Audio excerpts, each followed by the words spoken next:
So basically आज की class में जो है हम लोग कोल्ड वॉर स्टार्ट कर रहे हैं और कोल्ड वॉर के एमसीक्यू के बेसिस पे जो है हम लोग कोल्ड वॉर को पढ़ेंगे कि बेसिकली ये पूरा चैप्टर कोल्ड वॉर और बायोपोलरिटी और नॉन अलाइन्ड मूवमेंट, ये तीनों अगर हम लोग पढ़ते हैं तो 8 मार्क्स मिलेगा, राइट। सो हम लोग को तो एग्जाम पर्पस के आधार पे पढ़ना पड़ेगा और इसको हम लोग कॉन्सेप्ट के साथ, राइट, और ज़्यादातर हम लोग का फोकस होगा कॉन्सेप्ट के साथ एमसीक्यू को कवर करना, राइट। जिसका नहीं हुआ है, जिन लोगों का कोल्ड वॉर उन लोगों का भी कंप्लीट हो जाएगा और जिनका हो गया एक बार रिवीजन हो जाएगा, राइट। और इसी तरीके से जो है ज़्यादा तुम लोगों को पढ़ना नहीं पड़ेगा। तो सबसे पहले स्टार्ट करते हैं हम लोग कोल्ड वॉर। देखो भाई, कोल्ड वॉर जो है इसके पीछे हम लोग को क्या क्या पढ़ना है, सबसे पहले पढ़ना है कोल्ड वॉर क्या है और कोल्ड वॉर कैसे स्टार्ट हुआ और कोल्ड वॉर का स्टेजेस क्या है और लास्ट में पढ़ना है कोल्ड वॉर खत्म कैसे और खत्म होने के बाद कोल्ड वॉर के बाद जो है पोस्ट कोल्ड वॉर सिस्टम कैसा है, मतलब एंड ऑफ कोल्ड वॉर के बाद सीक्यू खत्म हुआ, खत्म होने के बाद पूरा दुनिया का सिस्टम और व्यवस्था कैसे, इसके बारे में पढ़ना है। एंड देन उसके बाद हम लोग आ जाएंगे जो रिसेंट डेवलपमेंट हुआ ड्यूरिंग द कोल्ड वॉर, है ना। तो सबसे पहले हम लोग बात करते हैं कोल्ड वॉर क्या है। बेसिकली कोल्ड वॉर को हम लोग कहा जाता है is basically ideological war. Cold war basically एक आइडियोलॉजिकल, एक मिलिट्री और एक प्रॉक्सी वॉर है ना, between the America and Russia, America और सोवियत संघ के बीच होने वाला एक जो वैचारिक मतभेद और वैचारिकता के आधार पे होने वाला जो द्वंद्व है, राइट, इसी को कहा जाता है हम लोग कोल्ड। और कोल्ड वॉर का शुरुआत जो है 1945 में क्या होता है, 1945 से लेके 1991 तक के युग को कहा जाता है कोल्ड वॉर। इस युग को कहा जाता है कोल्ड वॉर, राइट। इसमें काफी ज्यादा क्या है मतभेद है, बहुत सारे इतिहासकारों का कहना है कोल्ड वॉर का शुरुआत जो है 1945 में हुआ है, कुछ का कहना है 1947 में हुआ है। सब अपने अपने तथ्यों के आधार पर और अपने अपने रिसेंट उस समय का जो इवेंट है, राइट, उसको उसकी इंपॉर्टेंस को देखते हुए क्या करते हैं, उसको डिटरमाइन करते हैं कि भाई कब से स्टार्ट हुआ है। लेकिन हम लोग पूरा पढ़ते हैं कि कोल्ड वॉर का शुरुआत जो है after the end of second world war, जैसे ही द्वितीय विश्व युद्ध खत्म हुआ और सेकेंड वर्ल्ड वॉर खत्म हुआ, उसके बाद से ही क्या होता है कोल्ड वॉर का एरा स्टार्ट हुआ। कोल्ड वॉर स्टार्ट हो चुका था, बाद में जाकर ये अपना गति पकड़ा, वो बात की बात है। लेकिन cold war after the end of second world war there is a ideological war between the two country was begins, right, since 1945 to till 1991। ये जो कोल्ड वॉर हुआ, इस कोल्ड वॉर को जो है हम लोग प्रॉक्सी वॉर भी कहा जाता है। क्या कहा जाता है?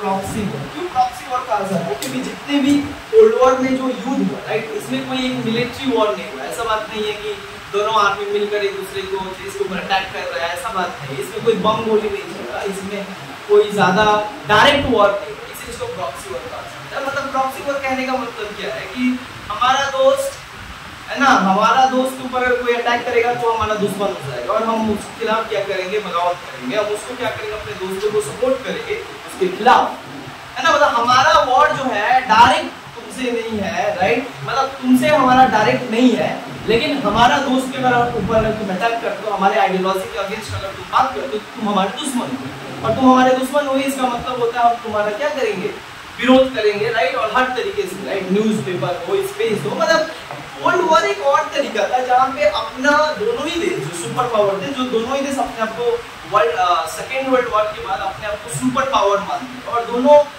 सुपर पावर आपस में जो है अपने आप को बढ़ाने के लिए और बढ़ाकर दिखाने के लिए और अपने आप को सर्वोच्च शक्ति घोषित करने के लिए क्या करते थे, एक राइवलरी चल रहा था। और उस राइवलरी में कौन शक्तिशाली है, कौन ताकतवर है, इसको प्रमाणित करने के लिए अलग अलग मेथड इस्तेमाल किया गया, अलग अलग मिलिट्री वेपन एंड बहुत तरीके का स्पेस वॉर स्टार्ट हुआ, बहुत तरीके का जो है इसमें डेवलपमेंट देखने को मिला, जिसमें एक देश अपने आप को चाहता था, ये सिद्ध करना चाहता था कि दुनिया का सबसे असली मालिक और असली जो शक्तिशाली देश है वो हम। कैसे है वो अलग अलग तरीके से दिखाता था, मिलिट्री वेपन का इस्तेमाल करके, एटम बम का इस्तेमाल करके, स्पेस वॉर करके, बहुत सारे अलायंस करके, बहुत सारे देशों को अपने देश में मिलाकर अपने शक्ति को बढ़ाने का कोशिश कर रहे थे और अपने जो बाहर के देश थे, राइट, जो सामने के जो देश थे, जो उनके प्रतिद्वंदी थे, उनके खिलाफ जो है, राइट, एक मतलब क्या बोलेंगे, एक तरीके का हेटर्डनेस और एक तरीके का मतलब क्या बोलेंगे, राइवलरी देखने को मिलता है। लेकिन कोल्ड वॉर का शुरुआत आके हुआ कैसे? कोल्ड वॉर का शुरुआत होता है after the second world war. जैसे कि हम लोग को पता है कि जो सेकेंड वर्ल्ड वॉर था, राइट, WW2 का मतलब सेकेंड वर्ल्ड वॉर, ये जब डायरेक्ट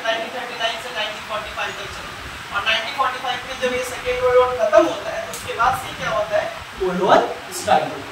हालांकि कोल्ड वॉर स्टार्ट होने के पीछे जो है बहुत सारा कारण है, राइट। तो सबसे पहला कारण क्या है, एक सबसे बड़ा कारण है आइडियोलॉजिकल डिफरेंसेस।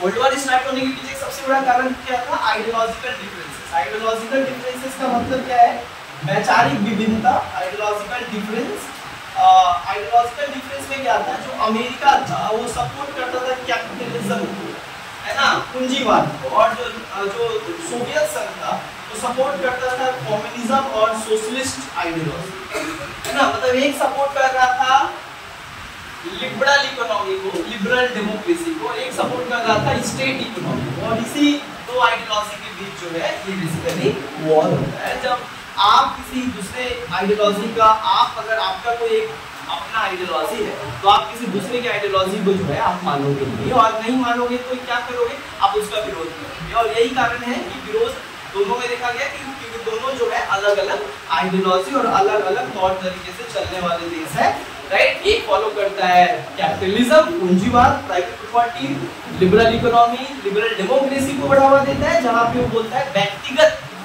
आजादी है, किसी का भी कितना भी पैसा कमाओ, राइट, वो सरकार ने डिसाइड करेगा, राइट, सरकार ने डिसाइड करेगा और डिसाइड किया जाएगा मार्केट के द्वारा, जिसके कारण ऊंच नीच होता है ज्यादातर। और जो दूसरे तरफ जो सोवियत संघ है, जिसको यूएसएसआर कहा जाता है, इसका फुल फॉर्म भी बहुत बार आता है कि यूएसएसआर का मतलब क्या होता है, यू का मतलब होता है यूनाइटेड सोवियत सोशलिस्ट रिपब्लिक, या एक ऐसे भी कहते हैं United states of Soviet Russia, है ना। तो इसका फुल फॉर्म है, इसको सोवियत संघ भी कहा जाता है। और अमेरिका का तो पता है United states of America. America follow करता था कैपिटलिज्म, ये फॉलो करता था सोशलिस्ट या कम्युनिस्ट। और इन्हीं दो आइडियोलॉजी के बीच जो है ये कोल्ड वॉर स्टार्ट हुआ। तो एक आइडियोलॉजिकल डिफरेंस था, लेकिन ये आइडियोलॉजिकल डिफरेंस और सबसे बड़ा कारण था ये कोल्ड वॉर का जो झगड़ा हो रहा है, जो स्टार्ट हो रहा है, ये बेसिकली स्टार्ट हो रहा है बॉलिस्टिक रेवोल्यूशन। 1917 में क्या होता है कि जब बॉलिस्टिक रेवोल्यूशन होता है, अब ये बॉलिस्टिक रेवोल्यूशन क्या है, मतलब ये बॉलिस्टिक जो रेवोल्यूशन है ये रसिया में हो रहा था। और रसिया में वहाँ का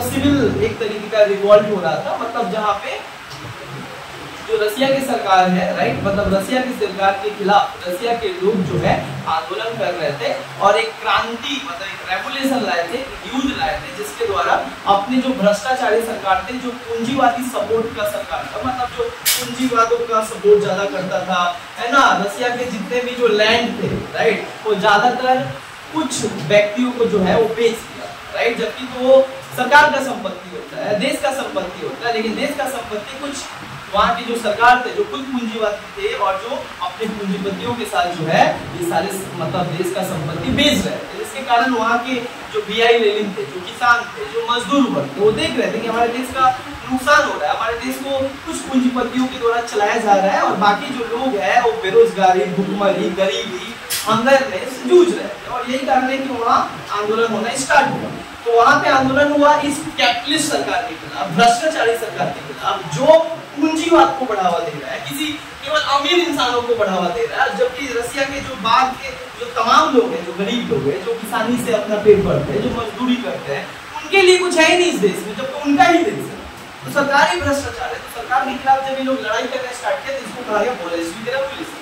और ये बॉलिस्टिक रेवोल्यूशन स्टार्ट कब हुआ, 1970। इसको कहा जाता है 1917 में बॉलिस्टिक रेवोल्यूशन स्टार्ट हुआ। और 1917 में ही जो है रूस में क्या होता है, सबसे पहला कैपिटलिस्ट सिस्टम को उन्होंने क्या करता है, समाप्त कर देते हैं अपने देश से, और एक नया सरकार जो मजदूरों के लिए सोचता है, जो किसानों के लिए सोचता है, जो रसिया के हर एक आवाम के लिए सोचता है, उसके लिए क्या करता है, स्टार्ट करता है, एक नया सरकार बनता है। सरकार का नाम है सोशलिस्ट गवर्नमेंट। 1917 में रसिया में सबसे पहले समाजवादी सरकार की स्थापना होता है। लेकिन जिस समय ये रसिया के लोग कैपिटलिस्ट व्यवस्था के खिलाफ लड़ाई कर रहे थे, उस समय पूरी दुनिया में फर्स्ट वर्ल्ड वॉर चल रहा था। देखो ना, 1917 मतलब क्या, फर्स्ट वर्ल्ड वॉर कब स्टार्ट हुआ, 1914 से लेकर 1918, और 1917 और 1916 से 17 में रसिया में वॉर हो रहा था। इस समय कैपिटलिस्ट सिस्टम के खिलाफ लड़ाई किया जा रहा था, रसिया के आम लोग लड़ाई कर रहे थे, बीआई लेनिन इसका लीडर था, जो इंपीरियलिस्ट और कैपिटलिस्ट सिस्टम के खिलाफ लड़ाई कर रहा था। तो इस फर्स्ट वर्ल्ड वॉर में क्या हुआ, अमेरिका और रसिया दोनों एक दोस्त थे। अमेरिका, रसिया, यूके, फ्रांस एक ही ग्रुप में, है ना। तो ऊपर से देखा जाता है, जब रसिया अपने देश में कैपिटलिस्ट सिस्टम का लड़ाई कर रहा है तो अमेरिका जो है इस कैपिटलिस्ट को सपोर्ट कर रहा है, जिससे कि रसिया के जो क्रांतिकारी लोग थे, जो बाद में जो सोशलिस्ट सरकार बना, भले मतलब अमेरिका का जो सहयोग काम नहीं आया, लेकिन यहाँ से जो है दोस्ती में एक दरार पैदा हुआ। दरार इस बात का पैदा हुआ कि भाई हम तुम्हारे ग्रुप में आते हैं, एक साथ हम लोग दूसरे के साथ इंटरनेशनल लेवल पे लड़ाई लड़ रहे हैं, राइट। और हमारे देश में जो इंटरनल मैटर है, जो हम अपने भ्रष्टाचारी और पूंजीवादी सरकार के खिलाफ लड़ाई करके समाजवादी सरकार की स्थापना करना चाहते हैं, जो सभी लोगों का हो, पूरे रसिया के लोगों का हो, तो तुम क्या कर रहे हो, उल्टा मेरे को दोस्त होने के नाते सपोर्ट करना चाहिए इस युद्ध में, तो तुम क्या कर रहे हो, उसको सपोर्ट कर रहे हो जो भ्रष्टाचारी है, जो पूंजीवादी है। इससे जो यहाँ पे रसिया और अमेरिका के बीच एक दरार होना स्टार्ट हो जाता है। ये एक सबसे बड़ा जो है कारण बन के निकलता है। बाद के दिनों में क्या होता है, बाद के दिनों में क्या होता है कि 1945 में क्या होता है कि अमेरिका क्या करता है, एटम बम बनाकर जापान के ऊपर अटैक करता है। तो जब जापान के ऊपर जब वो एटम बम बनाता है तो इसका जानकारी जो है वो अपने दो दोस्तों को दिया, राइट। उनका दो दोस्त था, यूके और फ्रांस, जबकि रसिया भी उसी ग्रुप में था। सेकेंड वर्ल्ड वॉर में तो अमेरिका, रसिया, ब्रिटेन, फ्रांस सब एक साथ लड़ाई कर रहे थे। Japan, Germany, Italy, allied power में ये लोग थे, और एक्सिस पावर में जापान, जर्मनी, इटली, इनके खिलाफ ये लोग मिलकर लड़ाई करते थे। तो अमेरिका जो है जापान को सबक सिखाने के लिए एटम बम बनाता है और इन दोनों को बताता है इसके बारे में, लेकिन रसिया को नहीं बताता।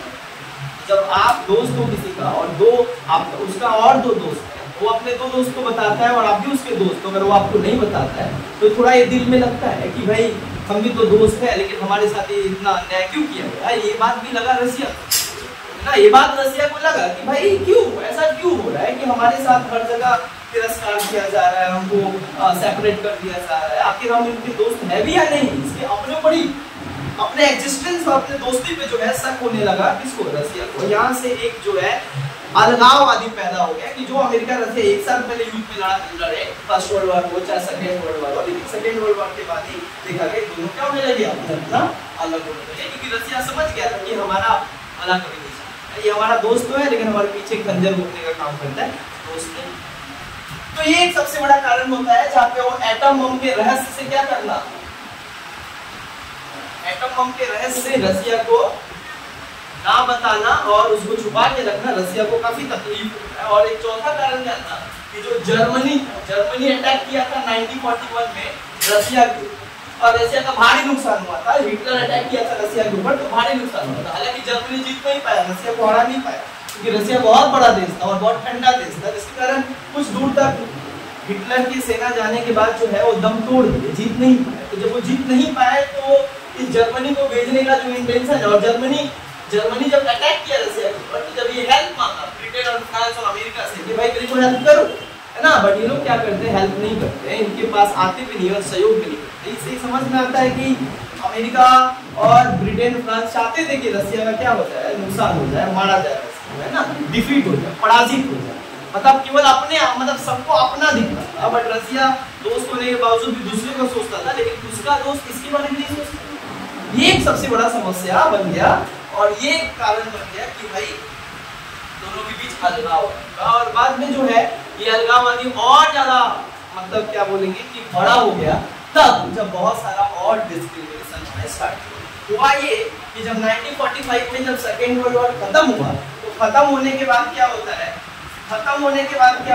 1946 में क्या होता है, एक व्यक्ति है जिसका नाम है चर्चिल, है ना, ब्रिटेन का प्रधानमंत्री चर्चिल 1946 में क्या करता है, एक भाषण देता है। इस भाषण को कहा जाता है फुलटन स्पीच।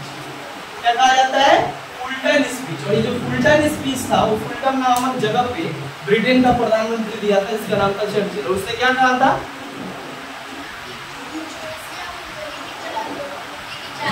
यस 1946 में फुलटन स्पीच में जो चर्चिल जो ब्रिटेन का प्रधानमंत्री था और रसिया के खिलाफ जो है आग उगलते हुए क्या कहता है कि रसिया जो है लोहे की चादर की तरह पूरा ईस्ट यूरोप को जकड़ता जा रहा है। अगर आज हम लोग क्या करें कि अगर रसिया के खिलाफ आवाज नहीं उठाए और रसिया को ऐसा करने से ना रोके तो आने वाले दिन में पश्चिम यूरोप और पूरा का पूरा यूरोप जो है साम्राज्य मतलब समाजवादी और क्या बोलेंगे, समाजवादी और ये जो कम्युनिस्ट मतलब गवर्नमेंट है और कम्युनिस्ट आइडियोलॉजी के अंतर्गत पूरा साम्राज्य जो है, पूरा यूरोप जो है चला जाएगा रसिया के नियंत्रण में, और इसे हमें रोकना चाहिए, मतलब डायरेक्ट बगावत किया जा रहा है रसिया के खिलाफ, है ना। तो इसके विपरीत में जो है यहाँ तक ही नहीं, फुलटन स्पीच तो चला, है ना, फुलटन स्पीच तो चला। एक और व्यक्ति था जिसका नाम था जॉन कीन्स, ठीक है। एक और व्यक्ति था जिसका नाम क्या था, विदेश मंत्री था अमेरिका का विदेश मंत्री कीन्स बोल के व्यक्ति था, राइट। एक व्यक्ति था कीन्स बोल के जो विदेश मतलब रसिया मॉस्को में अपॉइंट था एज अ एम्बेसडर, है ना। और उसने क्या करता है, लिखित दस्तावेज में अमेरिका के राष्ट्रपति को कहता है कि यही मौका है, अगर रसिया को हराना है तो यही मौका है, राइट। लोहा पूरा क्या है, गर्म है और अभी अटैक करना होगा, अगर रसिया को हराना है और उसको क्या करना है, सीमित करना है उसके अंदर। बाद के टाइम पे जो है 1947 में एक और व्यक्ति आया, एक और ट्रूमैन, एक और डॉक्ट्रिन आया, जो डॉक्ट्रिन का इस था जिस समय जो है आपस में वाद विवाद मतलब डायरेक्ट वाद विवाद होना स्टार्ट हुआ, जो एक कोल्ड वॉर का एक रूप ले लिया, बाद में जाके एक हॉट वॉर का रूप ले लिया, राइट, जिसको 1947 में कहा जाता है ट्रूमैन डॉक्ट्रिन। क्या था ये, ट्रूमैन डॉक्ट्रिन। और ये ट्रूमैन डॉक्ट्रिन क्या था, ट्रूमैन देखो उस समय हैरी ट्रूमैन जो थे वो राष्ट्रपति थे अमेरिका के, और अमेरिका के जब वो राष्ट्रपति थे 1947 में, उन्होंने एक बात कहा, क्या बात कहा था कि जहां कहीं भी शांति को भंग करने का कोशिश किया जाए, राइट, रसिया के द्वारा, और किसी देश के ऊपर अटैक किया जाए, तो अगर किसी भी यूरोप के देश के ऊपर जबरदस्ती अगर रसिया क्या करता है, अस्त्र शस्त्र और हथियार से और मिलिट्री अटैक करता है, तो वो अटैक अमेरिका मानवता के ऊपर मानेगा और अपने ऊपर उस अटैक को मानेगा, और रसिया के साथ लड़ाई करने के लिए जो है वो जंग करने के लिए तैयार रहेगा, और रसिया के ऊपर जो है वो हर तरीके से लड़ाई करने के लिए प्रतिबद्ध है। ये जो भाषण है रसिया के लोगों के अंदर, रसिया के जो नेता थे उनके अंदर जो है, स्टालिन थे जो उनके अंदर जो है आग भर दिया कि भाई ये हमारे कभी अपने नहीं हो सकता, और इसके बाद वही क्या होता है, जाता है। तो ट्रूमैन डॉक्ट्रिन जो था ये सब क्या था, डॉक्ट्रिन का दौर चल रहा था, ठीक, इधर देखो डॉक्ट्रिन का दौर चल रहा था। तो 1947 में ट्रूमैन डॉक्ट्रिन हुआ, हालांकि ये ट्रूमैन डॉक्ट्रिन 1947 में 12 मार्च 1947 में ये जो है बेसिकली लागू किया गया था अमेरिका के राष्ट्रपति ट्रूमैन के द्वारा। बाद के दिनों में क्या होता है कि इस तरीके से वॉर होना स्टार्ट होता है। बाद में 1947 में क्या होता है, जले पे और नमक छिड़का जाता है तब जब मार्शल प्लान आता है। अमेरिका क्या करता है, मार्शल प्लान लाता है। मार्शल प्लान लाता है क्योंकि 1945 में सेकेंड वर्ल्ड वॉर खत्म हुआ। सेकेंड वर्ल्ड वॉर में जो है यूके, ब्रिटेन, फ्रांस बहुत पिटाया, मतलब ब्रिटेन और फ्रांस का बहुत नुकसान हुआ था, राइट, रसिया का भी बहुत ज्यादा नुकसान हुआ था। और 1947 में पूरा यूरोप जो है इकोनॉमिक क्राइसिस में, मतलब देश में भुखमरी आ गया था, देश में बेरोजगारी आ गया था, खाने के लिए जो है लोग जो है मतलब क्या बोले थे, सड़कों पे घूम रहे थे। उस टाइम पे क्या हुआ, उस टाइम पे रसिया जो है बहुत तेजी से साम्यवादी सरकार और मतलब कम्युनिस्ट आइडियोलॉजी और सोशलिस्ट आइडियोलॉजी के आधार पे पूरे यूरोप को क्या कर रहा था, कैप्चर कर रहा था और अपने देश में मिला रहा था। मतलब वो कुछ देशों के ऊपर जो है कैप्चर करके by military, by ideological acceptance, है ना, अपने देशों में मिला रहा था और अपने आप को शक्तिशाली बना रहा था। और इससे काफी भयभीत था अमेरिका देख रहा था कि पूरे यूरोप को धीरे धीरे वो कैप्चर करते जा रहा है। अगर ऐसा ही वो पूरा यूरोप को कैप्चर कर जाए तो घंटा का हम सुपर पावर कहलाएंगे। हमको भी तो क्या करना पड़ेगा, रोकना पड़ेगा अमेरिका रसिया की जो नीति है, जो साम्यवादी नीति है, जो विस्तारवादी नीति है, इसको रोकना पड़ेगा। क्योंकि स्टालिन बहुत मिलिट्री तरीके से, मतलब मिलिट्री को आगे करके जो है उसने साम्यवादी आइडियोलॉजी को अपनाते हुए कुछ देशों को कैप्चर कर चुका था, जिसको रोकने के लिए मार्शल प्लान आता है। क्योंकि सारे देश गरीब थे, अमेरिका को पता था कि गरीबों को जो है रसिया क्या करेगा, अपने साम्यवादी आइडियोलॉजी में फंसा कर। अगर आप गरीब हो तो आप कम्युनिस्ट आइडियोलॉजी से प्रभावित होंगे, अगर आप अमीर हो तो कम्युनिस्ट आइडियोलॉजी को आपको सुनने से भी आपको चिढ़ आएगा। जितने भी कम्युनिस्ट लाल सलाम जब ये लोग आवाज उठाते हैं तो कैपिटलिस्ट के खिलाफ आवाज उठाते हैं, जब वो आवाज उठाते हैं तो कैपिटलिस्ट सुनना पसंद नहीं करता है, क्योंकि कैपिटलिस्ट लगता है ये तो हमेशा मजदूरों का बात करता है ना। उसी तरीके से अमेरिका था, वो तो कैपिटलिस्ट का शासक था, राइट। और रसिया तो कुछ गरीब देश, और वो भी जो देश गरीब थे उनको क्या कर रहा था, अपने देश में मिला रहा था। तो वो देश को थोड़ा अगर क्या इमोशनली अगर थोड़ा साथ दे दो तो देश आपको मिल जाएंगे, राइट। ये बात अमेरिका जानता है। अमेरिका बोला कुछ करना पड़ेगा, अमेरिका बोला पैसा डालो। मार्शल प्लान वो क्या करता है, economic assistance, economic assistance programme चलाता है, जिसके तहत वो क्या करता है, यूरोप को, मतलब वो कहता है यूरोप के, वो ऐसा नाम नहीं लेता है कि पश्चिम और पूर्व, वो बोलता है जितने भी यूरोप देश और दुनिया के जितने भी देश जिसको भी अगर आर्थिक तंगी का शिकार हुआ हो, जिसको भी भुखमरी या जिसको भी क्राइसिस हुआ है, करेंसी क्राइसिस, किसी भी तरीके का अगर आर्थिक तंगी से आप लोग जूझ रहे हो, तो अमेरिका आपको क्या करेगा, मानवता के नाम पे आपको आर्थिक असिस्टेंस आपको देगा और आपके देश को क्या करेगा, बचाएगा। और इसमें ग्रीक को बहुत पैसा देता है ना, ग्रीक को बहुत पैसा देता है और पैसा ढालना स्टार्ट करता अमेरिका, और पैसा ढाल के जो गरीब देश थे, जो बहुत गरीब हो गए थे, उनको पैसा दिया, और धीरे धीरे जब उनको पैसा दिया तो उनका इकोनॉमी थोड़ा ठीक ठाक होने लगा, और किसके नियंत्रण में आ गया, अमेरिका। तो ये तो एक आर्थिक नीति था, लेकिन इसके पीछे एक पॉलिटिकल मोटिव था। इसको बनाने का एक पॉलिटिकल मोटिव क्या था, पैसा डालो और इसको क्या करो, अपने कैप्चर में कर लो, और रसिया को उसके ऊपर नियंत्रण करने से रोका जा सकता। तो ये एक मार्शल प्लान 1947 में, 5 जून 1947 में अमेरिका का सेक्रेटरी जिसका नाम था जॉर्ज मार्शल, उसने जो है ये मार्शल प्लान चलाया। इसने अगर नहीं चलाया होता, इतिहासकार कहते हैं अगर मार्शल प्लान अमेरिका नहीं चलाता तो पूरा यूरोप, आधा से ज्यादा पूरा यूरोप को कौन कैप्चर कर लेता, रसिया अपने कम्युनिस्ट और सोशलिस्ट आइडियोलॉजी के आधार पर, मिलिट्री अटैक के आधार पर जो है कैप्चर कर लेता है ना। तो इसके रिस्पॉन्स में, इस मार्शल प्लान के रिस्पॉन्स में जो है, राइट, ये भी क्या करता है, एक रसिया क्या करता है, तो एक बनाता है कॉमकैन। क्या बनाता है, कॉमकैन। कॉमकैन एक ऑर्गेनाइजेशन बनाता है स्टालिन। इसका मेन क्या था, इसका मेन था कि अपने जितने भी ईस्ट यूरोप है, ईस्ट यूरोप जो कि सोवियत संघ के सैटेलाइट देश थे, मतलब ईस्ट यूरोप में आने वाले जितने भी देश थे वो सोवियत संघ के मतलब सैटेलाइट देश थे, मतलब कोल्ड वॉर के टाइम पे वो सोवियत संघ के साथ थे, है ना।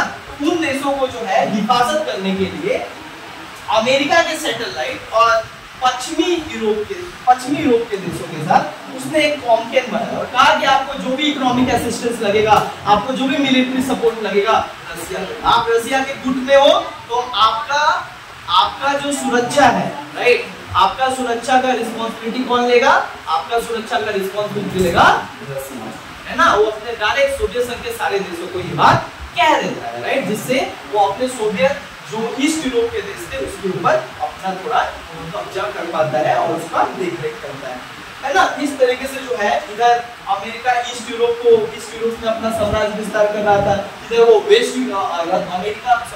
रसिया इधर ईस्ट यूरोप को कैप्चर कर रहा था, उधर अमेरिका वेस्ट यूरोप को कैप्चर कर रहा था। और इस तरीके से जो है, इस तरीके से सैटेलाइट कौन ज्यादा से ज्यादा देश को कैप्चर कर सकता है, कौन ज्यादा से ज्यादा देश को अपने ग्रुप में मिला सकता है, इस तरीके का गुटबाजी या गुटबंदी इसको कहा जाता है कि एक तरीके का गुटबाजी उस समय चल रहा था अमेरिका और रसिया के बीच। क्या चल रहा था, गुटबंदी चल रहा था। गुटबंदी का मतलब होता है अमेरिका जो है एक ग्रुप में है जिसको कहा जाता है वेस्ट ब्लॉक, ये वेस्ट ब्लॉक का कंट्री जो कैपिटलिस्ट आइडियोलॉजी को फॉलो करता है, और दूसरे तरफ जो रसिया है वो सोशलिस्ट है, और ये किस ग्रुप का कंट्री है, ईस्ट यूरोप का कंट्री है, ईस्ट यूरोप का कंट्री है। तो ये ईस्ट यूरोप में क्या कर रहा था, अपने साम्राज्य को विस्तार कर रहा था, और ईस्ट यूरोप में जितने भी देश थे उसको कैप्चर कर रहा था, और ये वेस्ट यूरोप में क्या कर रहा था, अपने साम्राज्य को विस्तार कर रहा था। दोनों का काम था, अमेरिका चाहता था कि रसिया के साम्राज्य विस्तार को रोक, रसिया चाहता था कि अमेरिका के साम्राज्य विस्तार को रोक। इस तरीके से एक ब्लॉक पॉलिटिक्स इन लोगों में स्टार्ट होता है, जिसको कहा जाता है बायोपोलर पॉलिटिक्स। क्या कहा जाता है, इसी को कहा जाता है बायोपोलर पॉलिटिक्स, क्योंकि उस समय पूरी दुनिया में दो ही पोल था, एक पोल था अमेरिका, एक पोल था Russia, and everything was regulated in this way. मतलब अमेरिका और रसिया ही सब कुछ इंटरनेशनल सिस्टम को डिटरमाइन करते थे और डोमिनेट करते थे। कुछ भी होता था अमेरिका रसिया, कुछ भी होता था अमेरिका रसिया, कोई भी मैटर हो उसमें अमेरिका रसिया को आना निश्चित। इसी को कहा जाता है प्रॉक्सी वॉर, इसी को कहा जाता है इनडायरेक्ट वॉर। कभी डायरेक्ट वॉर नहीं हुआ, कोल्ड वॉर में कभी डायरेक्ट वॉर नहीं हुआ अमेरिका और रसिया के बीच। एक बार होते होते रह गया था, लेकिन कभी वॉर नहीं। लेकिन डायरेक्ट वॉर नहीं होने के बावजूद भी ये वॉर काफी लंबे समय तक चला, और इतिहास में काफी लंबे समय तक चला, और सबसे ज्यादा लोग मारे गए, सबसे ज्यादा इकोनॉमी पूरा नुकसान हुआ इस कोल्ड वॉर में। तो ये हम बताया। अच्छा, कोल्ड वॉर यहाँ पे तो बायोपोलर पॉलिटिक्स बताया। बायोपोलर क्यों बताया, क्योंकि एक वर्ल्ड में एक मालिक था अमेरिका, एक मालिक था रसिया। इन दोनों के बीच ही पूरा वर्ल्ड चलता था, इसीलिए पूरा वर्ल्ड इन्हीं के इर्द गिर्द घूमता था। The whole international system was regulated and dominated by two super power, that's why this is called two pole in the world. और दोनों के बीच ही राजनीति हो रहा है, दोनों के बीच ही राजनीति हो रहा है, इसको बायोपोलर पॉलिटिक्स और द्विध्रुवीय राजनीति भी कहा जाता है हिंदी में। क्लियर हुआ? अमेरिका रशिया क्लियर हुआ? आगे जो है हम लोग बात करते हैं कि जो कोल्ड वॉर है, कोल्ड वॉर का इस तरीके से समझना कोल्ड वॉर स्टार्ट कैसे। और अब ये पता चलता है कि कोल्ड वॉर को जो है अलग अलग नामों से जाना जाता है। मोलोटोव, हाँ मोलोटोव प्लानिंग, मोलोटोव कौन? वो यूएसएसआर का यूएसएसआर का जो फॉरेन मिनिस्टर है ना, मोलोटोव, जो बहुत बड़ा मतलब एक फॉरेन मिनिस्टर था जो बेसिकली क्या करता था, अपने साम्राज्य विस्तार को जो है रूपरेखा देता था। एक फॉरेन मिनिस्टर था जो मोलोटोव प्लानिंग दिया, जिसके तहत जो है साम्यवादी को कैसे बढ़ाया जा सके पूरी दुनिया में, है ना। मोलोटोव जो कि सोवियत रसिया का जो है विदेश मंत्री। अच्छा, कोल्ड वॉर को जो है सबसे पहले कोल्ड वॉर शब्द का इस्तेमाल 1947 में किया गया। इसके द्वारा सबसे पहले कोल्ड वॉर शब्द का प्रयोग किया गया बर्नार्ड बारूच के द्वारा। और बर्नार्ड बारूच के द्वारा, याद रखना किसके द्वारा? बर्नार्ड बारूच। बर्नार्ड बारूच जो है सबसे पहले कोल्ड वॉर शब्द का इस्तेमाल किए थे 1947 में, बर्नार्ड बारूच। इसके बाद बट इस कोल्ड वॉर को सबसे ज्यादा पॉपुलर जिस व्यक्ति ने बनाया उस व्यक्ति का नाम था लिपमैन।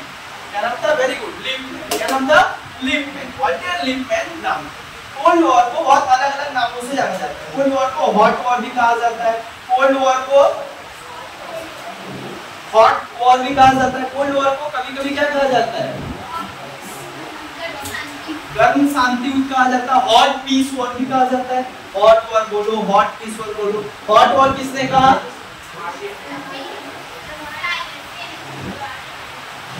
हॉट वॉर किसने कहा?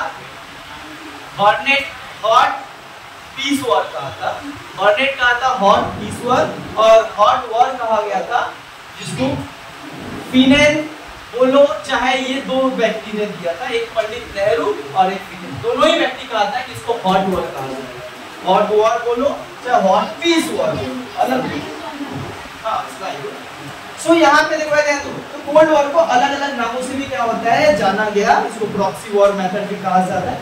अब हम लोग बात करते हैं कि कोल्ड वॉर में हुए कुछ मेजर इवेंट्स, जिसके ऊपर हम लोग थोड़ा गौर करते हैं कि जो कोल्ड वॉर स्टार्ट तो हुआ समझे, लेकिन कोल्ड वॉर में हुआ कैसे, एक्सपेंशन कैसे हुआ, है ना, कितना तरीके का स्टेजेस, क्या क्या स्टेजेस था, इसको जो है हम लोग देखते हैं। सबसे पहले देखो 1947 में जो कोल्ड वॉर स्टार्ट हुआ, 1948 में आते आते क्या होता है, एक बहुत बड़ा रूप लेता है। 1948 से लेके 49 में एक मेजर इवेंट हुआ कोल्ड वॉर की स्टेज, इसको कहा जाता है first stage of cold war. मतलब पहला क्या होता है, कोल्ड वॉर के पीरियड में एक वॉर होता है अमेरिका और रशिया के बीच, जो है एक प्रॉक्सी वॉर होता है। प्रॉक्सी वॉर का मतलब होता है एक देश को वो सपोर्ट कर रहा है, दूसरे देश को वो सपोर्ट कर रहा है, इस तरीके से इनडायरेक्ट वॉर होता है। कभी डायरेक्ट अमेरिका रशिया डायरेक्ट कभी आमना सामना नहीं करते थे, हमेशा क्या करते थे, अमेरिका किसी एक देश को सपोर्ट करता था और उस देश के खिलाफ कौन था, और वो देश जिसके देश के साथ वो सब मतलब खिलाफ था उसका सपोर्ट कौन कर रहा था, रसिया। एक इजीली तरीके से तुम समझ सकते हो कि जैसे आज कैसा है कि इजराइल को सपोर्ट करता है कौन, इजराइल को सपोर्ट कर रहा है अमेरिका, तो इजराइल को सपोर्ट कर रहा है अमेरिका, तो इजराइल का अगेंस्ट जो सपोर्ट करेगा अमेरिका, रसिया उसको साथ देगा, है ना। रसिया क्या कर रहा है, ईरान को सपोर्ट कर रहा है जो कि इजराइल के खिलाफ है ना, तो ईरान को सपोर्ट कर रहा है रसिया। इसी तरीके के तो है, मतलब रसिया डायरेक्ट अमेरिका के साथ वॉर इन दोनों में ही हो रहा है एक्चुअली, लेकिन बस बीच में जो है मुद्दा ये बन जा रहा है ना, मोहरा ये है, लेकिन बाद में मुड़ फिर के पूरा कोल्ड वॉर में यही कांड हो रहा है, बार बार बस चेंज, जगह चेंज अलग, जगह कहीं अलग, किसी दूसरे देश, किसी दूसरे कॉन्टिनेंट, देश अलग है और क्या बोलेंगे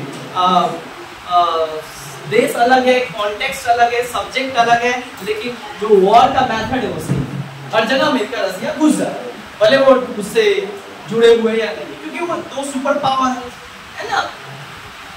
1948 से 49 में सबसे पहला घटना होता है, उसको first stage of cold war कहा जाता है, स्टेज कहा जाता है, इसको कहा जाता है बर्लिन क्राइसिस या बर्लिन वॉर। क्या कहा जाता है, बर्लिन वॉर या बर्लिन क्राइसिस। अब ये जो क्राइसिस हुआ बर्लिन क्राइसिस, ये 1948 से लेके 49 में, ये सबसे पहला स्टेज है। 1949 बर्लिन क्या है, एक जर्मनी का कैपिटल को कहा जाता है बर्लिन। जर्मनी 1945 में क्या होता है, दो कॉन्फ्रेंस होता है, याद रखना दो कॉन्फ्रेंस का नाम।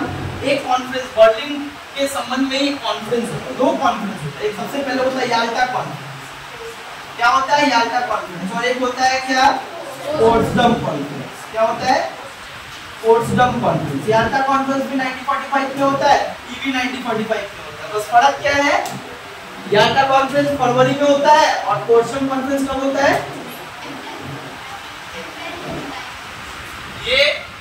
ये फरवरी में होता है, 5 फरवरी समथिंग समझे, और पोट्सडम कॉन्फ्रेंस जून में होता है। तो ये जून में होता है और ये किस में होता है तुम्हारा, फरवरी में होता है। और दोनों में क्या बात कहा जाता है, याल्टा कॉन्फ्रेंस में कहा गया था कि भाई ये जो जर्मनी जो कि सरेंडर होकर दिया है, रसिया के खिलाफ अटैक किया था ना, तो इसमें तो रसिया का भी नुकसान हुआ था और ब्रिटेन का भी नुकसान हुआ था। पूरे उस समय के एलाइड ग्रुप था जीता था। तो अब बोला एलाइड ग्रुप बोला कि भाई क्या डिसीजन लेंगे, अब जर्मनी को क्या करना है ना। तो बोला सबसे पहले कि जो हिटलर हम लोग को इतना मारा है, इतना पीटा है, इतना नुकसान किया है, इसका भरपाई तो इनका देश से करना होगा। तो बोला जर्मनी को क्या किया जाए, तो बोला जर्मनी को एक काम करो, 4 भागों में बांट, है ना। ये बात याल्टा और पोट्सडम बोला गया, लेकिन पोट्सडम कॉन्फ्रेंस में तय कर दिया गया। बोला गया जर्मनी को 4 भागों में बांट, तो ठीक है चलो ये जर्मनी इसको 4 भाग में बांट देंगे। फिर बोला भाई जर्मनी का जो कैपिटल है बर्लिन, इसको भी 4 भागों में बांटो। मतलब एक जर्मनी ये देश है, इसको 4 भागों में बांटो। दूसरा ये जो इसका कैपिटल है, इसको भी 4 भागों में बांटो। और हर एक ग्रुप जो है, 4 ना ग्रुप था एलाइड पावर में, एक था यूएसए, एक था यूके, एक था फ्रांस, एक था रसिया। रसिया को मिला वेस्ट, इन लोगों को मिला ईस्ट नॉर्थ साउथ जो भी मिला। बट रसिया को जो भाग मिला वेस्ट, ये जाने वाला मतलब पूरे यूरोप, पूरे जर्मनी में जाने वाला जो जगह है जहाँ से होकर पूरे तीनों जगह जा सकते हो, वो था कौन, वेस्ट, रसिया। बाद में रसिया देखा कि भाई ये तीनों मिलकर एक हो गए और अपने आप को घोषित कर दिए वेस्ट यूरोप का कंट्री, राइट। जिससे रसिया को ये लगा कि जब ये तीनों आपस में मिल गए तो शक्तिशाली हो गए, ये हमारे ऊपर दबाव बना रहे हैं कि हमको भी यहाँ से जो क्या करेंगे, निकाल देंगे और पूरी जर्मनी के ऊपर यही क्या करेंगे, राज्य करेंगे और जर्मनी से पैसा वसूलेंगे। रसिया का कहना था कि भाई सबसे ज्यादा नुकसान तो हमको ना अटैक किया, ज्यादा भाग किसको मिलना चाहिए, हमको ना मिलना चाहिए। फिर भी हमको एक भाग मिला, तुम लोग अपना नया इकोनॉमिक करेंसी चलाए हो, जिससे हमारा बहुत ज्यादा नुकसान हो रहा है। तो बाद में जो है रूजवेल्ट यहाँ से करवा रहा था, अमेरिका और ये सारे मिलकर। रसिया इन लोगों का क्या किया, मजाक चखाने के लिए पूरा इस एरिया को ब्लॉक कर देता है और क्या करता है, पूरा बाई रोड, दूसरा बाई वाटर, दोनों क्या करता है, उनका पानी बंद कर देता है। बाद में अमेरिका, यूके और फ्रांस का जो एरिया है, वहाँ के लोग परेशान हो जाते हैं कि भाई अब कैसे खाना होना मिले, यही इलाका जहाँ से सारा खाना होना जाता था। और यहाँ पे रसिया का ग्रुप था, उसको ब्लॉक कर दिया था, बोला ये मेरा बॉर्डर है, ये मेरा इलाका, किसी को जाने नहीं।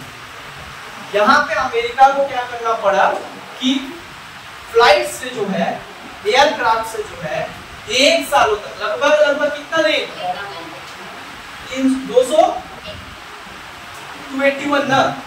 281 दिन जो है वो अमेरिका का फ्लाइट आता था बॉम्बर, और आकर क्या करता था, B-29 ना,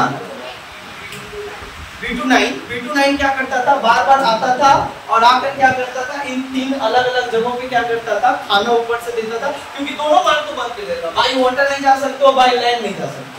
तुम्हारे पास एक ही ऑप्शन है कि भाई हवाई जहाज से जो है ऊपर से गिराओ। यहाँ का लोग परेशान हो गए थे पानी के लिए, खाना के लिए, भुखमरी आ गया, है ना। बाद में जो है 1949 में क्या होता है, ये बर्लिन जो वॉर चलता है अमेरिका और रसिया के बीच। देखो ये भी जगह था जर्मनी, जगह था बर्लिन, हो गया क्या, अमेरिका रसिया, है ना। तो इसी को कहा जाता है कि ये जो वॉर हुआ 281 दिन में चला, बट 1949 में इसमें इंटरनेशनल प्रेशर दिया गया, यूएनओ बन गया था उस समय, यूएनओ 1945 में बन गया था।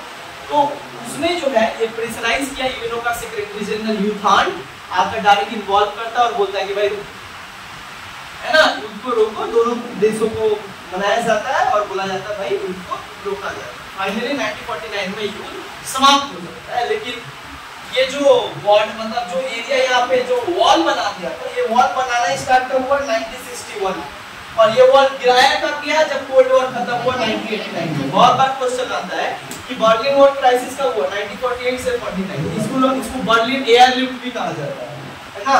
बर्लिन वॉर, बर्लिन क्राइसिस कितना दिन तक चला 281, लगभग 1 साल तक उनका पानी जाम कर दिया था रसिया बाकी सारे ग्रुप को।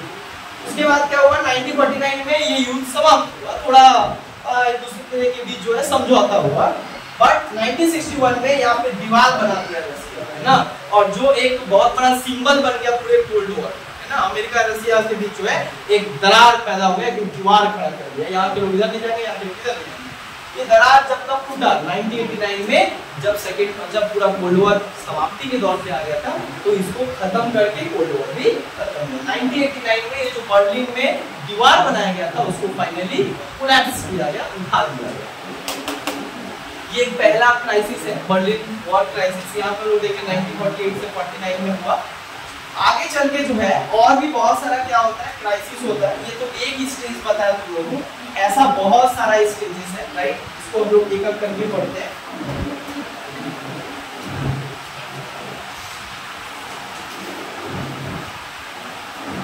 अच्छा, बर्लिन वॉर क्राइसिस का कुछ इम्पैक्ट पड़ा, क्या इम्पैक्ट पड़ा, इसका रिजल्ट ये हुआ, दोनों में जब समझौता हुआ तो पहला ये इम्पैक्ट ये पड़ा कि अमेरिका बोला कि भाई रसिया से अपने आप को और अपने सैटेलाइट को बचाने के लिए, पश्चिम यूरोप को बचाने के लिए हमें क्या करना पड़ेगा, पश्चिम यूरोप के देशों के साथ मिलकर जो है उसने एक संधि करके और उसने एक संगठन बनाया 1949 में, जिसको कहा जाता है नेटो। क्या बनाता है, नेटो। और नेटो एक ऐसा मिलिट्री ऑर्गेनाइजेशन था जो अमेरिका और उसके ग्रुप साथी देशों के द्वारा बनाया गया था, और जिसमें अमेरिका एक कलेक्टिव सिक्योरिटी का बात किया, जहां पे कहा कि नाटो एक ऐसा संगठन है जो अगर कोई भी रसिया अगर किसी भी हमारे मित्र राष्ट्र, हमारे जो सैटेलाइट के देश से जो अमेरिका के नियंत्रण में आते हैं उनके खिलाफ आंख उठाकर देखने की कोशिश की, या किसी एक देश के ऊपर भी अगर रसिया अटैक करता है मिलिट्री या किसी भी तरीके से, तो हम सारे नेटो का जितने भी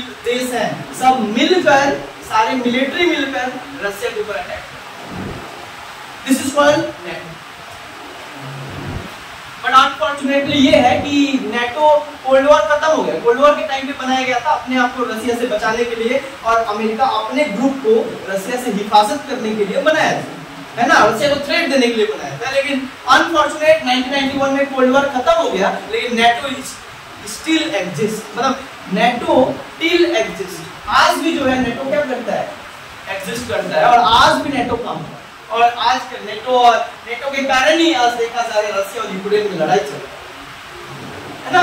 कोल्ड वॉर कब तक खत्म हो गया, लेकिन कोल्ड वॉर के समय पे जो बनाया गया संगठन था नेटो ऑर्गेनाइजेशन, मिलिट्री ऑर्गेनाइजेशन था यूरोप का, जो अमेरिका के द्वारा बनाया गया था, वो आज तक खत्म है ना। तो ये आज भी नेटो का रूप वही रूप है जो उस समय बनाया गया था 1949, वही काम कर रहा है।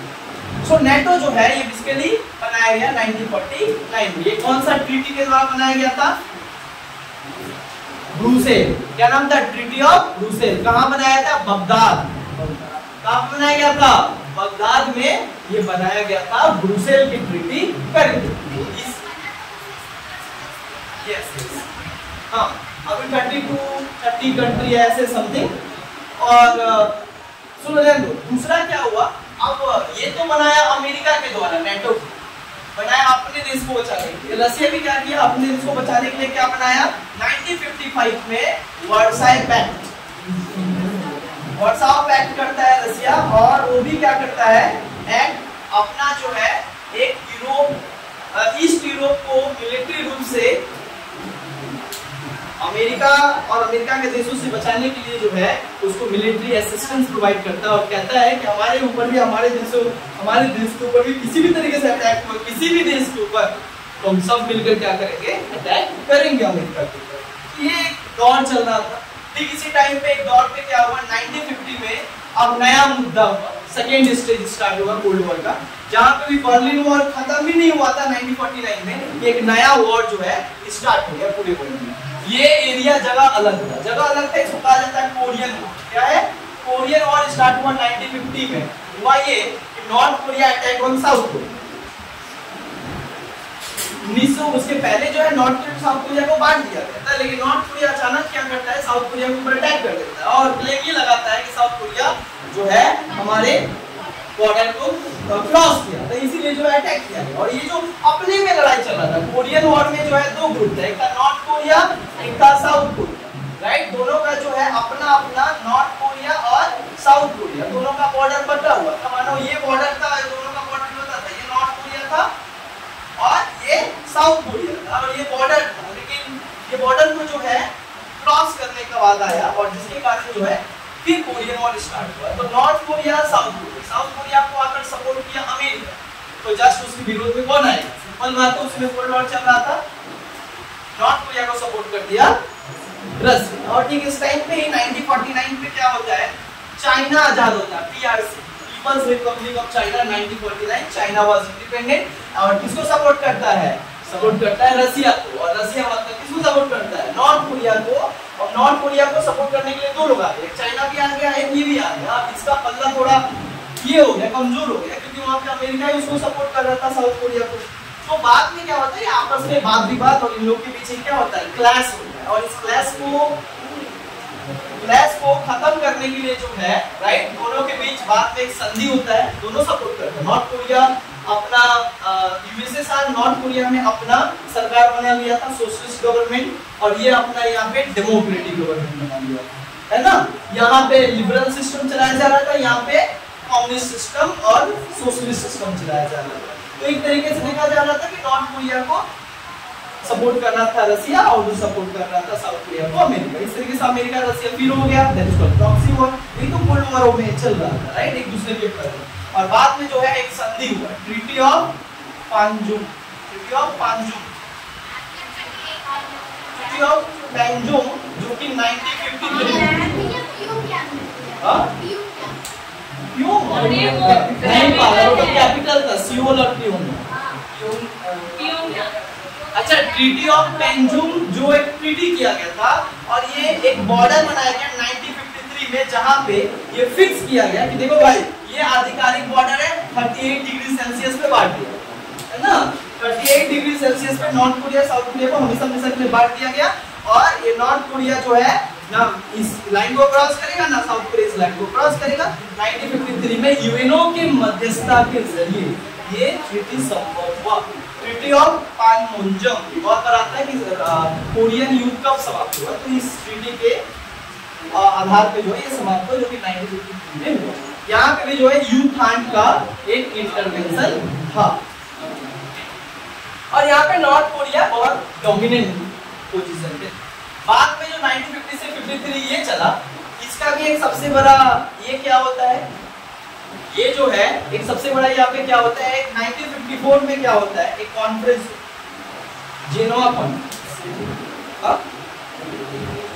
नो, 1953 तो हो गया, ट्रीटी ऑफ पेंजुम। 1954 में होता है जेनेवा कॉन्फ्रेंस। क्या होता है, इस कॉन्फ्रेंस का नाम क्या है, जेनेवा कॉन्फ्रेंस होता है। और जेनेवा कॉन्फ्रेंस किस मुद्दे पे होता है, वियतनाम। किस मुद्दे पे होता है, वियतनाम में जो उस समय चल रहा था संघर्ष, राइट, वियतनाम में north Vietnam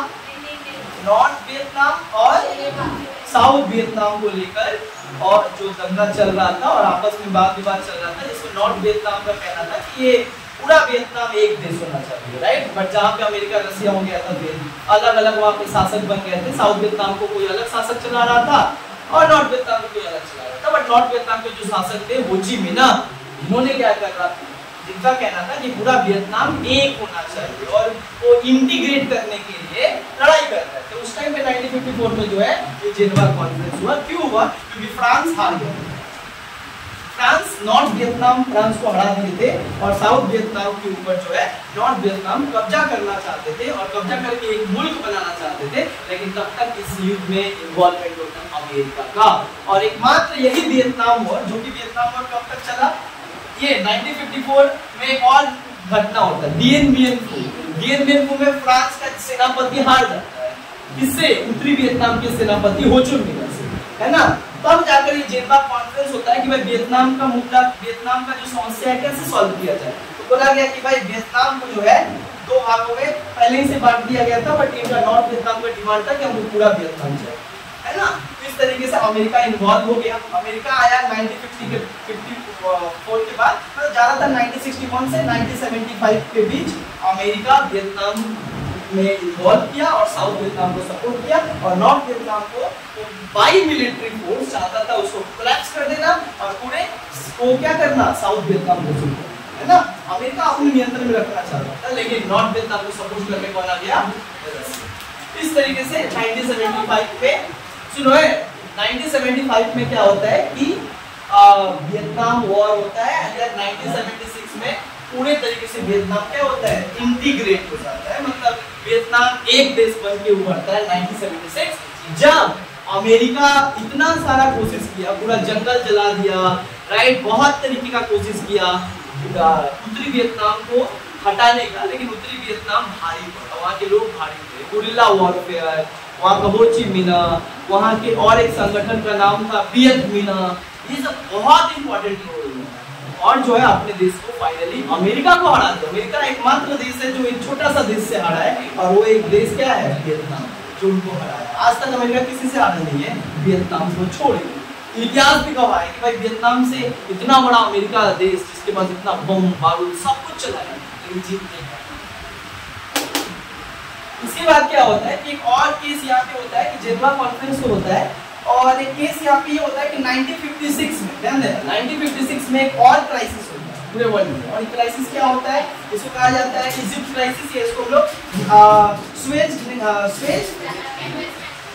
Suez canal crisis कहा जाता है। स्वेज कैनल क्राइसिस जो कि इजिप्ट में हुआ था, जहाँ पे एक कैनल था जिस कैनल का नाम था स्वेज कैनल, जो इजिप्ट में था, जो भूमध्य सागर लाल सागर को क्या करता था, जोड़ता था, मतलब यूरोप को एशिया से जोड़ने वाला जो नहर था, उस नहर का नाम था स्वेज कैनल, जो कि ये नहर कहाँ था, इजिप्ट में था। बट इजिप्ट के इस नहर पे जो है फ्रांस और ब्रिटेन अपना जो है अपना बपौती समझ रहे थे, और इससे जो है एक्सप्लॉइट कर रहे थे सारा पैसा जब, और लेकिन एक 1956 में यहाँ का एक राष्ट्रपति बनता है डिक्टेटर, जिसका नाम क्या है, नासिर, जो इस नहर को नेशनलाइज कर देता है। इस नेशनलाइज करने के विवाद में क्या होता है, मतलब राष्ट्रीयकरण बना देता है, बोलता है इजिप्ट का संपत्ति है, कोई ब्रिटेन और फ्रांस का नहीं है। तो जब इजिप्ट का राष्ट्रीय संपत्ति है, तो राष्ट्रीय संपत्ति से जो टैक्स आएगा वो कौन वसूल करेगा, इजिप्ट सरकार वसूल करेगा। तो इससे तकलीफ लग गया यूके और फ्रांस को, बोला हम बनाया है तो तुमको कहे, बोले भाई बनाया मतलब क्या, हमारे जमीन पे बनाया है तो हम ना पैसा वसूल करेंगे, बनाया कोई और है उससे कोई मतलब ना, हम पैसा लेंगे। इसी पे आ गया इजिप्ट। इसी तरीके से हमला हुआ, अमेरिका यहाँ पे सपोर्ट नहीं, अमेरिका सपोर्ट करना चाहता था लेकिन चाहता था अमेरिका बात बिगड़ जाएगा, इसलिए अमेरिका इसको सपोर्ट नहीं किया, और स्वेज कैनल क्राइसिस फाइनली इसका हो गया है, इजिप्ट का हो गया। तो ये स्वेज कैनल क्राइसिस चला है जो 1956 में चलाया गया, जो रसिया सपोर्ट किया इसको, इजिप्ट के डिमांड को, और स्वेज कैनल क्राइसिस 1956 में इजिप्ट के जो राष्ट्रपति थे नासिर, जिनके द्वारा ये एक्सेप्ट किया गया। तो 1956 में हम लोग देखे स्वेज कैनल क्राइसिस हुआ। उसके बाद क्या हुआ, उसके बाद क्या होता है, तो स्वेज कैनल क्राइसिस के बाद जो है एक और जगह जो है क्राइसिस होना स्टार्ट हुआ। ये क्राइसिस क्या है, ये क्राइसिस है तुम्हारा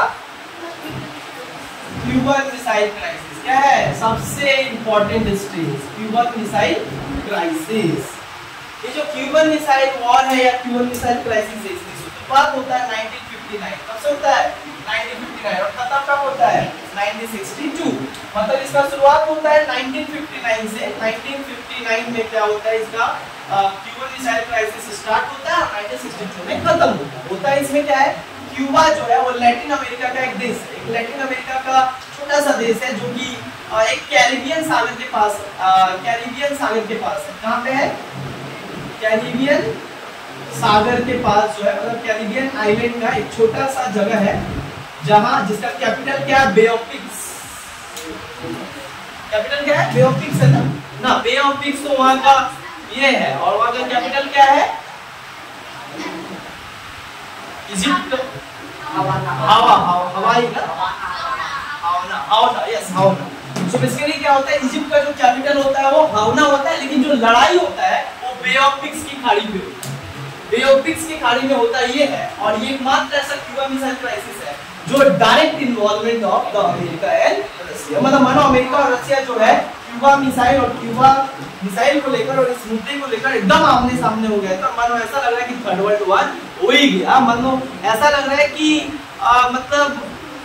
एकदम मतलब समझो कि वॉर हो ही गया था, लेकिन वहां से जो है ये वॉर होते होते रह गया है ना, मतलब मौत के मुंह से टक से वापस आ जाता है। इस तरीके का एक जो है मतलब क्या बोलेंगे वॉर जैसा क्यूबा मिसाइल क्राइसिस था।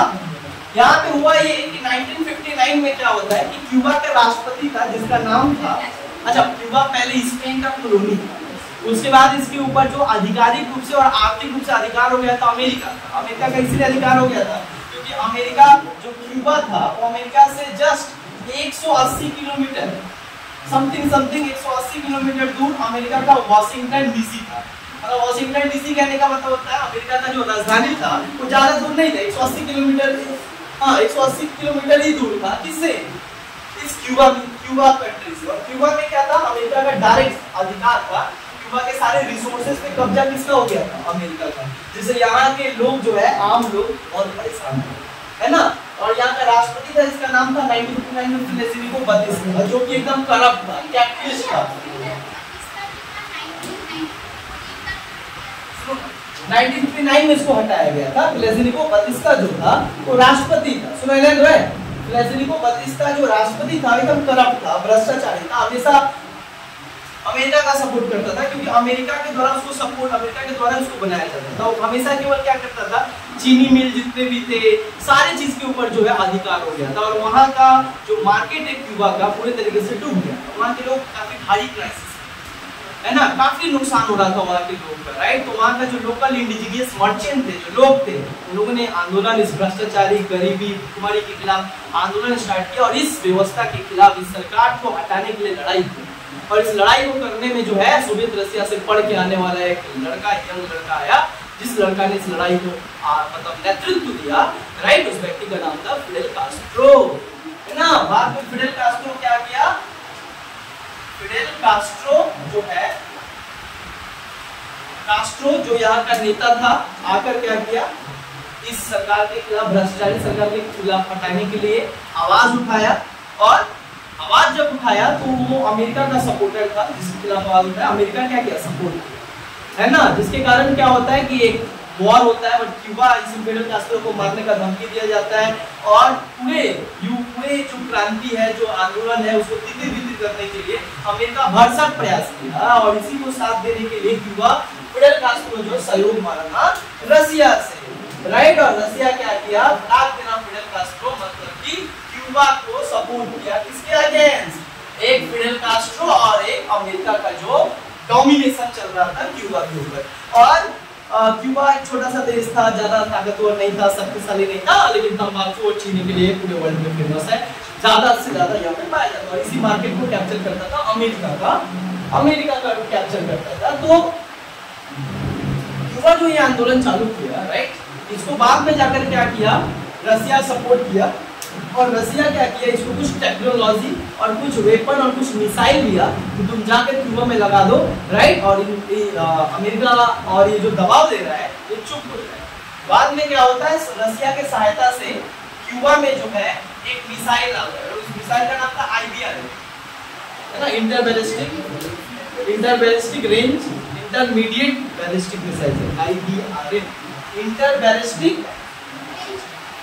रेंज मिसाइल, वही है IBR। एक मिसाइल लाके जो कि शॉर्ट टर्म एक दूरी को भेजने वाला एक मिसाइल था, जो कि क्यूबा में लगाया रसिया। जब ये बात अमेरिका को पता चला तो अमेरिका आग बबूला गया। वो बोला कि भाई ये कैसे वहां से आ जा रहा है, राइट। तो डायरेक्ट घोषणा करता है कि क्यूबा को हर तरीके से मार दो, सारा नेवी आर्मी पूरा आ जाता है, क्यूबा को पूरे चारों तरीके से घेर लेता है। लेकिन इधर क्या करता है, रसिया जो है आकर क्यूबा को बचाता है और यहाँ पे परमाणु लाद किया आता है। और जिसमें वो कहता है, अमेरिका बोलता है कि हमारा और क्यूबा का मैटर है, बोलता है तुम्हारा और क्यूबा का मैटर नहीं है, ये मैटर है वहाँ के लोगों का, और वहाँ के लोगों के ऊपर किसी भी तरीके का शोषण नहीं चलेगा, है ना। और एक डायरेक्ट मतलब टेंशन काफी बढ़ गया था, मानो ऐसा दो शक्तिशाली देश सुपर पावर एक साथ आ गए थे, राइट। और दोनों अपना अपना मिलिट्री को लेकर आ गए थे, लगा पूरा डायरेक्ट हो ही जाएगा। लेकिन ये होते होते रह गया और काफी इंटरनेशनल प्रेशर हो गया था, क्रिएट हो गया था, राइट। जहाँ पे इस वॉर को रोकने रोकने के लिए बहुत बाद में क्या होता है कि रसिया कहता है कि इस युद्ध को रोक देंगे, इस युद्ध से मेरा कोई फायदा नहीं है, लेकिन तुम जो मेरे देश के ऊपर मिसाइल लगाए हो, ये जो टर्की में जो लगा के रखे हो उसको हटाओ पहले, है ना। तो फिर बोलता है ठीक है हटा दो। फिर दूसरा रसिया बोलता है, दावा देता है कि तुम ये घोषणा करो कि आज के बाद क्यूबा के ऊपर किसी भी तरीके से आग उठा के नहीं रखोगे और हमला नहीं करोगे, तब मिसाइल हम क्या करेंगे, उठाएंगे। तब उसको भी उठा देता है, देन ये क्या करता है, वहां से IBRM उठा लेता है। बाद में क्या होता है, क्यूबा देखता है कि सही का मतलब हमारा युद्ध था, ये लोग अपना यहाँ पे मजा लेंगे, मतलब इन लोग का जो मतलब मोटिव था, ये लोग अपना पूरा कर लिया और नाम किसका पड़ा, मेरा पड़ा। दुनिया में नाम बेइज्जती हुआ क्यूबन मिसाइल क्राइसिस का, और दोनों अमेरिका और रसिया जो है अपना जो स्वार्थ था वो दोनों का पूरा हो। अमेरिका चाहता था क्यूबा के ऊपर क्या करना, कैप्चर करना, और क्यूबा को कैप्चर करके शक्तिशाली करना, वो होने नहीं दिया। रसिया ये चाहता था कि जो हमारे ऊपर जो ग्रीस में ये सब मिसाइल लगाया गया था हमारे ऊपर, जो एक हमारे राष्ट्रीय सुरक्षा का जो बात है उसको पूर्ति करने के लिए रसिया वहां पे लगा दिया था। तो दोनों का बात हो गया, बात दोनों का सलट गया, लेकिन ये युद्ध का इम्पैक्ट ये हुआ कि कितना जल्दी ये युद्ध जो है थर्ड वर्ल्ड में परिवर्तन हो सकता ये नहीं जानता, और ये सबसे पहले लोग रियलाइज किए कितना जल्दी पूरा एक विश्व युद्ध में जो है फिर से युद्ध तब्दील हो सकेगा। बाद में हॉटलाइन हुआ, बहुत सारा कनेक्शन किया गया, है ना। एंड देन उसके बाद इस तरीके से फिडेल कास्ट्रो, एंड देन इसके बाद से ही एरा स्टार्ट होता है। क्या इसके बाद से एरा स्टार्ट होता है, देतान एरा। ये देतान एरा मेनली कहा जाता है कि 1960s या 70s के टाइम से 1980s तक जो है ये चल रहा, मतलब 1979 तक चल रहा। तो माना जाता है कि 1970 से लेके 1979 बोलो चाहे 1960 से ही स्टार्ट हो गया। 1960 से जो है देतांत स्टार्ट हो गया था। कि देतांत क्या है, देतांत एक फ्रेंच वर्ड है जिसका मतलब होता है to reduce the tension between two super power. दो जो सुपर पावर है उनके बीच जो टेंशन चल रहा था उसको क्या करो, रिड्यूस करो, मतलब उनके अंदर शांति लाओ। ये जो इतना तनाव चल रहा है, जो युद्ध जैसा माहौल है, दोनों के बीच एक समझौता और फ्रेंडली रिलेशन बनाने के लिए देतांत प्रोसेस इस्तेमाल किया था। देतांत प्रोसेस में कोशिश किया जा रहा था आर्म्स को कम किया जाए, है ना, मिलिट्री प्रोडक्शन के ऊपर कमी लिया, थोड़ा रिडक्शन लाया जाए, क्योंकि आर्म्स ही तो सबसे ज्यादा बढ़ावा दे रहा है। जितना हम बना रहे हैं उतना ज्यादा हम एक्सपेरिमेंट कर रहे हैं, जिसके कारण ये अब क्या बोल रहे हैं कि प्रतिबंध लगाओ कि कोई ज्यादा से ज्यादा हथियार नहीं बनाएगा। हथियार ज्यादा बनेगा तो इंसान का जो है शक्ति होगा ही, और वो शक्ति का प्रदर्शन करेगा ही, तो बगल वाला राष्ट्रीय सुरक्षा के कारण वो अपना प्रोटेक्ट करेगा ही, तो वो युद्ध होना अनिवार्य हो जाएगा, युद्ध तो हो ही जाएगा, लाजमी हो जाएगा। तो ये सारा देतांत का, तो बोला गया भाई एग्रीमेंट करेंगे। एग्रीमेंट और ट्रीटी का दौर चला, जहाँ पे दोनों सुपर पावर एक दूसरे के साथ एग्रीमेंट बहुत सारा किए। जहाँ पे कौन कौन सा एग्रीमेंट हुआ, एक हुआ NPT, कब हुआ 1963, फिर क्या हुआ एक तो 1968 में हुआ था ना, 1963 में हुआ था PTBT, यही ना, PTBT हुआ 1963 में, NPT हुआ 1968 में, फिर उस तरीके से एक और ABM हुआ ना 1972 में, सब 1972 में हुआ। ये जो संधि का दौर चलता रहा, हाँ यस, अमेरिका और रशिया के बीच एक संधि क्या हुआ, SALT, SALT 1 एंड SALT 2, दो तो हुआ, एक हुआ 1971, 1972 और एक हुआ 1978, 89 सब 9 ना। अच्छा हम बता दे, एक जो SALT 1 हुआ ये कब हुआ 1972 और एक हुआ 1979, याद रखना। SALT 1 एंड SALT 2 किसके बीच हुआ, अमेरिका और रशिया के बीच। स्ट्रेटेजिक आर्म लिमिटेशन, आर्म पे लिमिट लगाने का दोनों ही देशों से समझौता किया गया कि भाई ज्यादा आर्म्स नहीं, ज्यादा ये सब नहीं करो। तो ये 1972 1979, बट अचानक ये जब तक चल ही रहा था कि थोड़ा शांति वंती हो रहा था सुनो, और इसी टाइम पे 1969 में अमेरिका क्या किया था, नील आर्मस्ट्रांग को भेज दिया मून में, स्काई वॉर वाज बिगिंस, इसी टाइम पे स्टार्ट हो गया था ना। इसके बाद क्या हुआ था, रशिया अपना बनाने में तैयार हो गया था, सब परमाणु बम बनाने स्टार्ट किया था। बट ये जो शांति चल रहा था, अचानक इसको भेद किया कौन, 1979 में Russia attack on Afghanistan, attack question Afghanistan पे रशिया कब अटैक किया, 1979, और ये कोलैप्स कर दिया क्या, देशांत जो चल रहा था, रिलैक्सेशन लाया जा रहा था, तनाव में कमी लाया जा रहा था, दोनों देशों में फ्रेंडशिप रिलेशन बनाया जा रहा था, ये सब खत्म। फिर तनाव स्टार्ट, और फिर तनाव स्टार्ट ज्यादा दिन तक नहीं चलता है। 1985 में क्या होता है, ये तनाव जो है स्थिर पड़ जाता है, मतलब क्या बोलेंगे, वॉर लॉस्ट द इंटेंसिटी। युद्ध जो है अपना, मतलब रसिया जो है अपना इंटेंसिटी खो बैठा 1985 में, जब वहाँ का देश में गरीबी, भुखमरी, आर्थिक तंगी, और कुछ देश उसी के सैटेलाइट देश बगावत करने लगे, क्योंकि आर्थिक तंगी आ गया था। और बोलेंगे हम लोग अब अलग हैं, है ना, हम लोग का घर परिवार नहीं चल रहा है, अलग हो, राइट।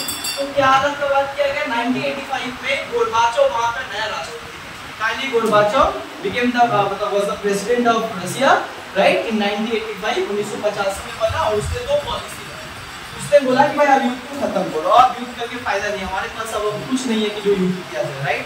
हमारे देश में सिविल वॉर चल रहा है, हमारे देश में इकोनॉमिक डिसइंटीग्रेशन हो रहा है। तो इसमें दो पॉलिसी चला, एक का नाम था पेरेस्ट्रोइका और एक का नाम था पेरेस्ट्रोइका। क्या था पेरेस्ट्रोइका? क्या था?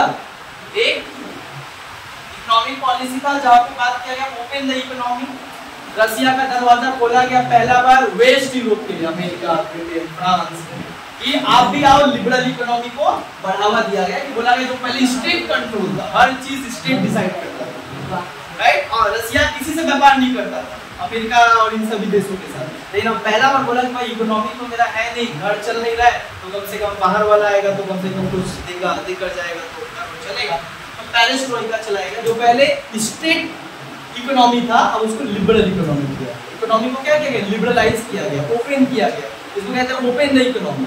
और ग्लेसोलिस्ट क्या है? डेमोक्रेटिक चेंजेस लाया गया, इलेक्शन लाया गया, फ्रीडम लाया गया, freedom of press, rights, human rights, equality, ये सब का बात किया गया। और फाइनली क्या होता है 1989, सुना ध्यान दो, 1989, ये देखो 1989 में क्या होता है, 1989 में एक और क्या होता है, ये जो बर्लिन वॉर था वो हमेशा हमेशा के लिए कोलैप्स होता है। 1989 में बर्लिन वॉर जो है वो हमेशा हमेशा के लिए क्या होता है, कोलैप्स हो जाता है। बर्लिन वॉर कोलैप्स इन 1989। और इसके बाद क्या होता है 1991 में फाइनली रसिया एक्सेप्टेड दैट, वो अपनी इच्छा हट जाता है।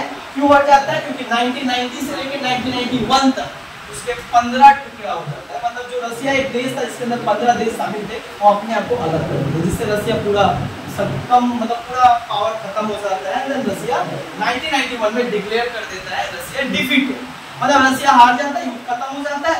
देन पूरी दुनिया क्या बन जाता है, जो पहले बायोपोलर चल रहा था अब पूरा वर्ल्ड कैसा हो जाता है, वो पूरा वर्ल्ड हो जाता है यूनिपोलर।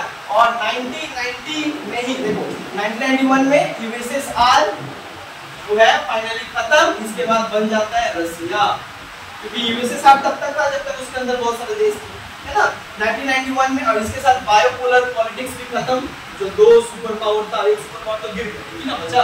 इस तरीके से 1991 के बाद का सिनेरियो क्या हुआ, वर्ल्ड बिकम यूनिपोलर। क्या बन गया? यूनिपोलर। यूनिपोलर मतलब पूरे दुनिया का शक्तिशाली देश कौन था? केवल एक ही था, अमेरिका। दोनों मतलब मल्टीपोलर, बहुत सारा, वो बाद में हुआ। 1991 के पीरियड के बाद कहा जाता है इसको यूनिपोलर वर्ल्ड हो गया। जर्मनी को क्या किया गया? रीयूनाइट, जर्मनी रीयूनाइटेड हुआ, राइट, जर्मनी रीयूनाइटेड हुआ। इस तरीके से सारा। फिर उसके बाद 1990s के टाइम पे जो है बहुत सारा वॉर चल रहा था, जिसको हम लोग कहा जाता है मिडिल ईस्ट में बहुत सारा वॉर चल रहा था। और कौन सा वॉर चल रहा था? इजराइल, इराक, ये सब जो है वॉर उस समय चल रहा था। हाँ, यूनिपोलर वर्ल्ड 1991 से लेके ना लगभग माना जाता है 1991 से लेके जो है लगभग 2003-4 तक जो है माना जाता है कि यूनिपोलर वर्ल्ड चल रहा है। बाद में 2003 तक यूनिपोलर मतलब एक सर्वोच्च शक्ति, दुनिया का एक ही सुपर पावर था, वो था अमेरिका, राइट। बट बाद में 2003 और 4 के बाद क्या होने लगा, देखा जाने लगा कि दुनिया के कुछ और देश भी जो है शक्तिशाली होने लगे, आर्थिक रूप से, टेक्नोलॉजी रूप से, मिलिट्री रूप से बढ़ने लगे। अब तो इस तरीके से अब पूरा वर्ल्ड में पहले एक देश था, देखा नहीं, एक और देश आने लगा। इस तरीके से ये हो गया मल्टीपोलर, जो इन देशों का भी जो है एक पावर, राइट, जिसमें से यहाँ पे कौन आया बाद में, फिर यहाँ से आया तुम्हारा चाइना आया, चाइना हुआ क्या है शक्तिशाली देश के रूप में, फिर आया रसिया जो 2013-14 में क्रीमिया 15 में अटैक किया, क्रीमिया को छीन लिया फिर से, देन उसके बाद इंडिया, चाइना, रसिया, इंडिया, ब्राजील, है ना, जापान, ये सारे देश की जो है उभर सामने है। इस तरीके से अब वर्ल्ड कैसा हो गया 2003 के बाद, आज तक कैसा वर्ल्ड है, मल्टीपोलर। क्या है मल्टीपोलर, मतलब बहुत सारा, multi power centre in the world. आप केवल रसिया शक्तिशाली नहीं है, बल्कि और भी बहुत सारे देश है जो उसके लायक, उसके पूरे लेवल का नहीं है, लेकिन फिर भी है, उनके पास शक्ति है। तो ये जो है एक पूरा कोल्ड वॉर था, जहाँ पे हम लोग पूरा एमसीक्यू पढ़े कि किस तरीके से जो है यहाँ पे कैसे कैसे वॉर चला, कैसे खत्म हुआ, क्या कारण था, ये सारा चीज पढ़े, और बाद क्या भी पढ़े पोस्ट कोल्ड वॉर के पीरियड के बाद क्या हुआ। नेक्स्ट क्लास में जो है हम लोग नैम पढ़ेंगे एंड देन आगे का यूएनओ पढ़ेंगे जो 8 मार्क्स का है। ठीक है, धन्यवाद।